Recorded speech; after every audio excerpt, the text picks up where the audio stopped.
And then okay, so now as I said, JavaScript is getting more prominence. Is it means JavaScript is developed recently? No, JavaScript is very old.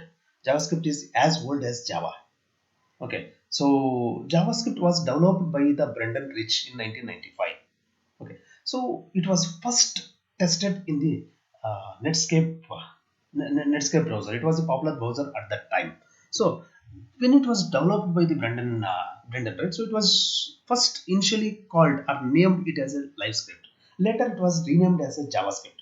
You might have some doubt now. So why it is a JavaScript? So the Java is included in the JavaScript.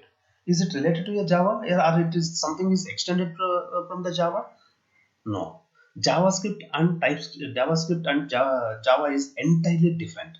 There is no relation between these two things. Java is, in fact, Java is a programming language. This is a scripting language. Java is not a scripting language. Okay, and then yes, there is no relationship at all. Okay, so if you have any myth or anything, right? So please come out of it. So Java is not at all related to a JavaScript. It is entirely different language. If anyone thinks that okay, if I'm a Java developer, if someone is a Java developer, if he thinks that okay, I can put JavaScript also in my resume, no, you cannot do that. It is entirely different. Okay, the concepts, there are very good concepts, beautiful concepts as introduced in the JavaScript. Okay, so it is a dynamic language. It's example the concepts is JavaScript is very flexible. When you go to the Java, right? Let's say for example in the Java you have everything should be in the class.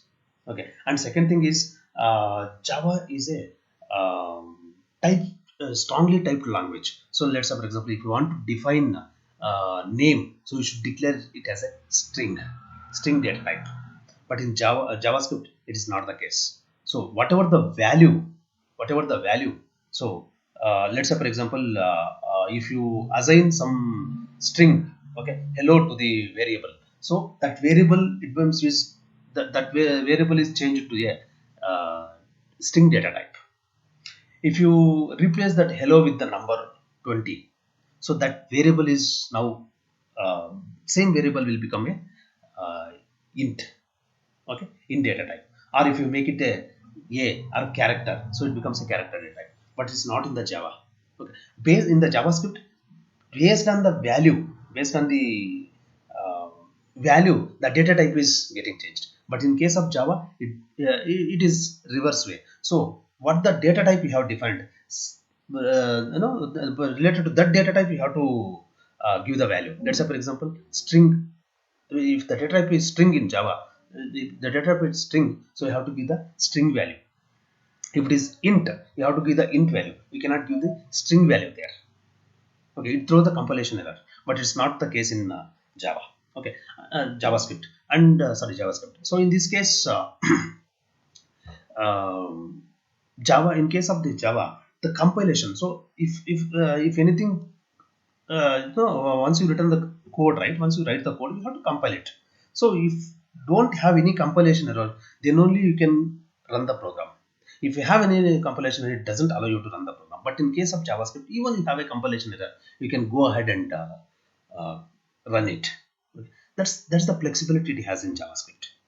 So this is the one thing. And now as we already discussed it, so JavaScript is evolving now. It is increasing their scope. It is diversifying now. So because many companies are using it, whether it is at the front end or at the back end. So front end technologies or back end technology. Okay, so JavaScript is becoming nowadays it is becoming an independent language, and JavaScript has their own specification. I mean, ECMAScript International is the organization which gives a specification to the JavaScript. Okay, so this is the one.